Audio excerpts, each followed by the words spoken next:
Elon Musk has departed his DOGE position. I would say personally, I think the view of him from the general public is somewhat diminished. He has said quite diplomatically, I would say, for Elon Musk that no, he doesn't agree with everything the Trump administration has done. But how bad is the blood between the two now? I don't think it's that bad. I've read some of the actual interviews and not the press reports. The interviews themselves, you take and look at the transcripts, are neutral. Musk does not appear to be blaming Trump for some of Musk's difficulties. Look, Washington is a nasty place. I just saw your interview there about what politics is like in Australia. It's even worse here. And a lot of people come to Washington, D.C. with no Washington experience whatsoever, and they get their teeth kicked in, and that's what happened to Elon Musk. Look, we've said it before on this show, what was it, a year ago maybe, Laura, that Elon Musk would find it harder to get to the moon than he would, or to Mars, than he would to fix Washington, D.C. And I think that's what he's thinking as he leaves town. So while I think he really has a distaste for Washington, D.C. and all things political, I do not think that extends to the personal relationship between him and Donald Trump.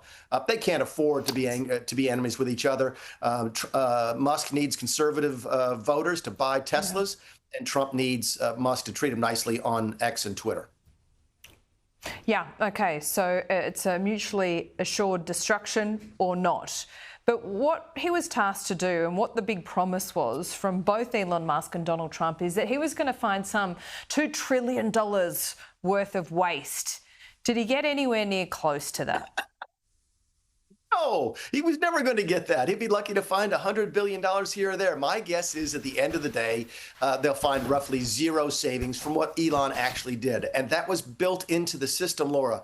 The Congress in our system spends the money. The president has very, very little ability to impact how money gets spent. That's just not the way our system of government is set up. Elon was a success at the same time by doing this. We're talking about it. Remember, I was the last person responsible with government efficiency, and I failed miserably because I could not get the public to sort of buy into the fact that it was an important topic. Elon ran a tremendously successful public relations campaign, and now people in Congress are talking about efficiency. People running for state and local governments here in my country are talking about creating their own sort of DOGE. So government efficiency is now a thing that people want to talk about, and that's the first step of getting it fixed. But Elon was never going to save $2 trillion, and we knew it from the very beginning.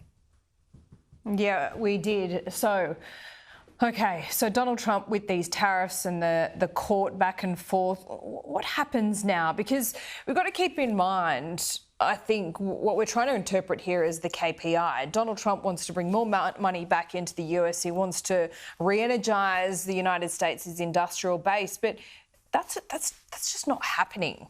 So, and you're already seeing the inflationary effects of what he's trying to do. At what point does he pull back completely? Because it's a big game of chicken, isn't it?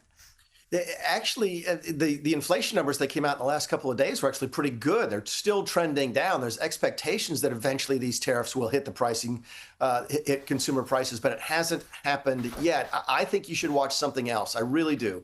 I think everything you're hearing about in Washington now, I'm actually here in Singapore at an economic conference, and we're talking about the United States bond market. That's what everybody seems to be paying attention to. Yeah. Not inflation. This is what Jamie Dimon is worried about, right? This is what Jamie Dimon has been warning about for months, and he's really ramping it up in the last couple of days.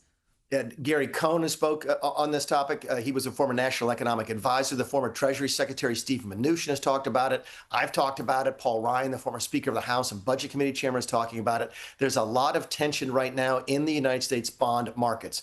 We have to borrow. Everybody knows we're going to borrow about $2 trillion of new debt this year. What no one's talking about, Laura, is that fully a quarter of our $36 trillion in debt, more than $9 trillion of our debt is actually due this year. So we have to refinance that amount. That's over $11 trillion that we have to go out to the markets and try and raise this year. And that's putting strain on the bond markets. Washington is watching it. Wall Street is watching it, and markets all around the world are watching it. That's what I think you pay attention to, much more so than inflation when it comes to Trump economic policy. Yeah, I think so too. And it is a terrifying prospect because if the American dollar is devalued significantly, that affects all of us right around the world. Mick, great to speak to you as always.